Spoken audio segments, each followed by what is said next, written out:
Alright, first off, a quick apology. As it turns out, the mouth of this Spinosaurus really can open quite wide. So, a very nice gape, approaching what we saw in Hendrix.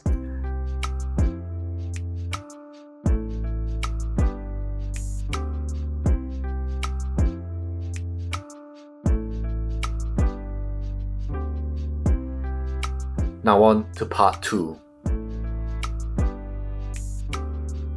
Just as Iguanodon has had a fascinating sphinx-like journey from quadruped to biped and then back again, Spinosaurus has an equally interesting journey, but almost in reverse.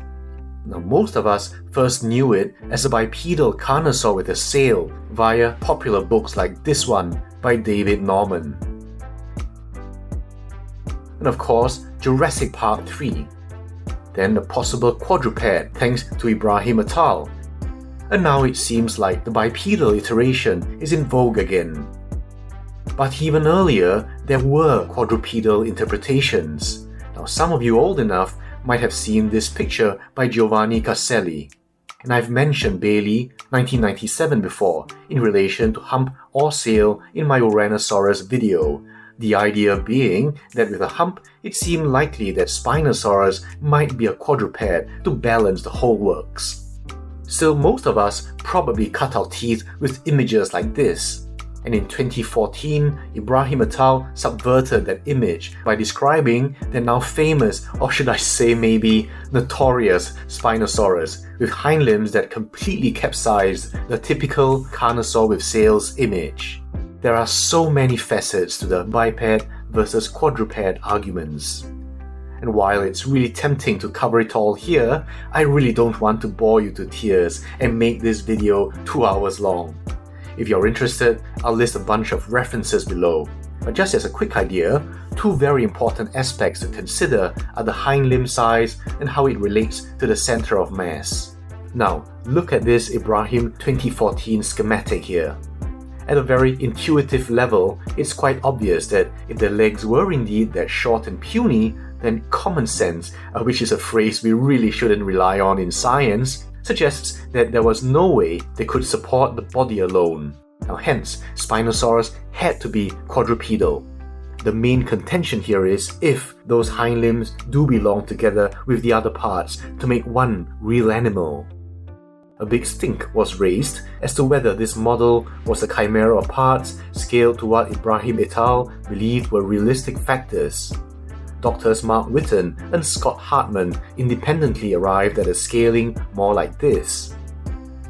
However, skipping over a lot of drama, the upshot of it is that the hind limb proportions are generally accepted now by experts, including Dr. Mark Witten, and that particular accusation is pretty much water under the bridge now.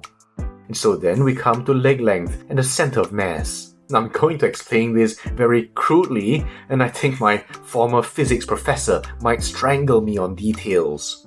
But basically, the center of mass can be said to be the point of a body in which the entire mass appears to be concentrated and where the weight appears to act. If your center of mass lies over your base of support, you'll be in balance. If it's outside of it, you'll fall until a new equilibrium is reached when your face is planted into the floor.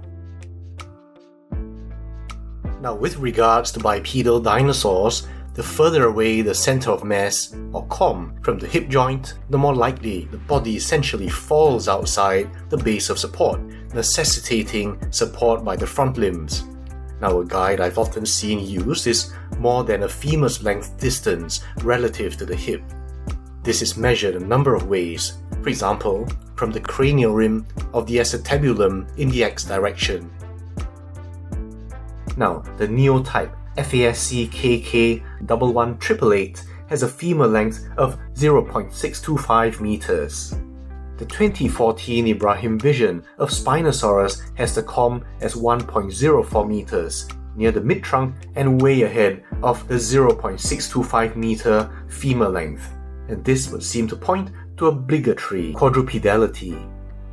However, Henderson published a paper in 2018 refuting the aquatic hypothesis. It's a fascinating read, but the relevant point to us is that his comm for Spinosaurus turned out to be 0.31 meters and so much closer to the hip joint and less than the 0.625 meter femur length, and this strongly suggested a bipedal stance. However, again, in 2020, Ibrahim et al. Again rocked the boat by presenting the new Spinosaurus tail. And long story short, the bulk of this tail acting as a counterbalance effectively shifts the comm backwards from the original 1.04 meters. Now the comm is about 0.73 to 0.83 meters away, and it's nearer the hip joint and just a bit over the 0.625 meter femur length. And in this neither here nor there position, Ibrahim et al. Themselves favor a facultative quadrupedal stance on land, and not an obligatory one. But as with all things dinosaur, people seem to prefer extremes, and the idea swung from more potentially bipedal to fully bipedal, and I think that this is how the trend started shifting back towards bipedalism. In support of this are other unclarified factors. For example, Dr. Witten writes that long cervical ribs may suggest posterior displacement of the ventral neck muscles, making it less front-heavy. And Dr. Andrea Cao suggests that just as birds with an elongated neck do, Spinosaurus may well have walked with its head retracted in a pelican-like fashion. And this would be particularly enabled if the U-shaped neck proposed by Russell for Sigilmethosaurus in 1996 holds true, again contributing to shifting the comm backward, making bipedality more attainable. And indeed later on, you'll see that compared to other theropods, how much more upright our Spinosaurus model is, so credit to PNSO for noting this. You can also see these ideas in our new Spinosaurus. The neck is relatively thinner and more in that S shape, while the old Essian has a thicker neck in a horizontal attitude. Good on PNSO. These ideas make quadrupedality less a given and more a probably or even just maybe. And that means that artists and model makers can now pretty much choose whichever pose they favor. Now, being facultatively quadrupedal means we're not locked into an either-or situation here, and it's really a get-out-of-jail-free card towards whichever interpretation we prefer. Personally, looking at images like this, I believe that while it might amble for short distances, this just doesn't look like a form that could thrive on 2 feet, move fast, apply bursts of power, sudden or sharp directional changes, and so on. If the hind limb proportions are true, it seems more likely to me to be a quadruped, with bipedality being facultative and not the other way around. But then, paleontology has surprised us too many times, and there are more things in heaven, earth, and paleontology than are dreamt of in my philosophy, so I'm not emotionally invested, nor am I worried that the smaller Essian here will be obsolete. I like the idea of both wonderful models showing 2 possible modes of locomotion, and I gently suggest that you might want to consider this too. And while we're on Essian, let's get to the comparisons. So we're already holding the 2020 PNSO Essian the Spinosaurus. We've seen the obvious differences, being the 4 versus 2-legged form and the sail shape, and of course the size. The colors are really beautiful still. I love that gold in Essian, and I'm glad that by and large we see reflections of the same pattern and color scheme, so it's easy to believe they're the same animal but perhaps at different stages of growth, with colors gradually darkening into this.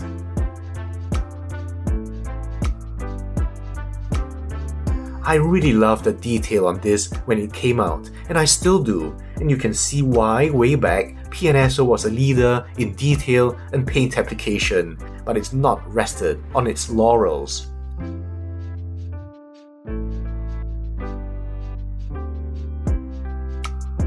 You can see here the dragonfly wing veining I loved, and now on this new one, it's elevated to something even finer.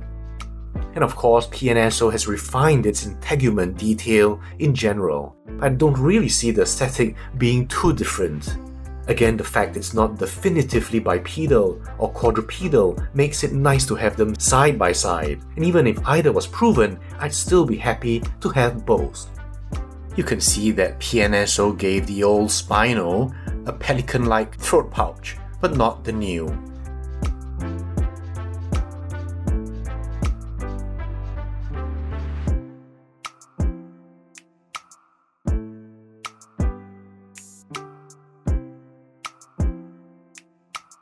Now we'll look at not another Spinosaur, but something I suspect you want to see even more of, and that's comparing it to the other mega predator, Tyrannosaurus. Now exactly how do these roughly 1:35s look next to each other?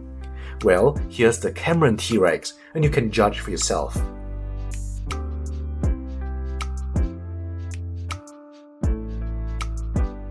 There is a difference in length, but I think even more importantly is the bulk, the volume of the animal. And here I feel that the T-Rex blows the Spino right out the water. This is one bruiser, and it looks like it could completely steamroll the Spinosaurus. And I really love seeing the most modern iterations of these two very different bioplants captured so nicely in the same scale, in the same quality. Now, back to some Spinosaurs. First, the only other Spinosaurine I have of similar quality is this Dino Hazard Irritator. It's really amazing how mass-produced models can now start to look or even exceed the standard set by specials like this. Even then, I think that this Irritator holds its own very well indeed. It's a different aesthetic, but still wonderfully detailed.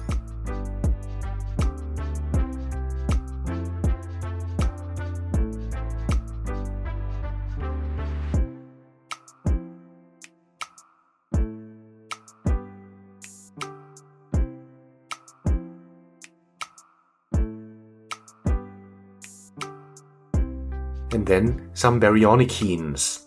First, of course, the namesake Baryonyx from Haolonggu. You can appreciate the different forms and sizes of these two namesakes. It's great that the detail from Haolonggu keeps improving, and you can really have a collection of models with a similar high caliber.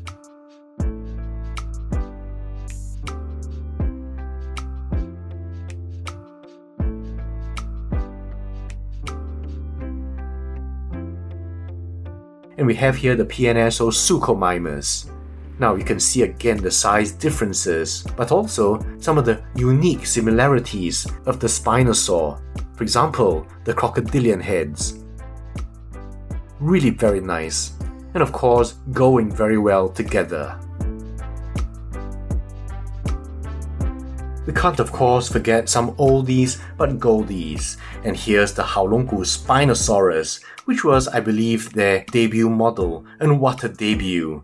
Now this proved after a hiccup or two to be the first in a lineup of very good models, and as we know, they've just improved so incredibly and rapidly. This was also the first to reproduce that Ibrahim tail. And let's not forget the old PNSO Essien. You can see that even though the details are rough by today's standards, the sculpt and detail and even paint on this was a real standout in its day, and PNSO has continued that pedigree to this day. What a monster! Now you'll doubtless also want to see the other mega predators. And we have here in this PNSO a possible rival, the Carcharodontosaurus.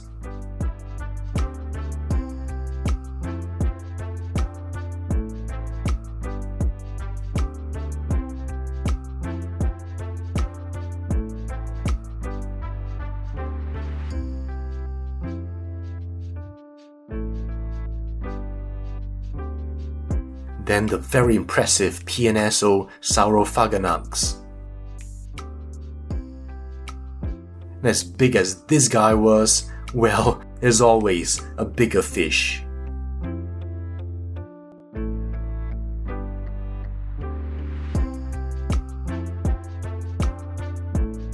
And speaking of big, here's the PNSO Giganotosaurus.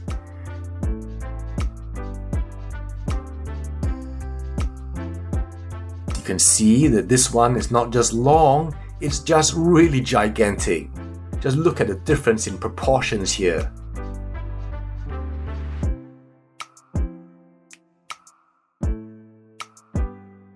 And some of you might want to see the Eofauna Giganotosaurus.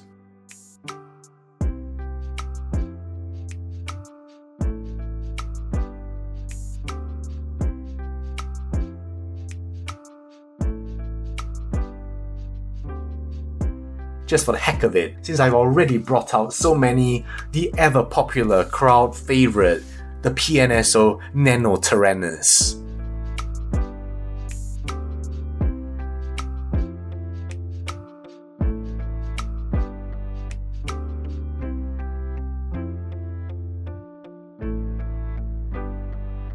And of course, rounding it all up, my traditional Wilson, the PNSO T-Rex.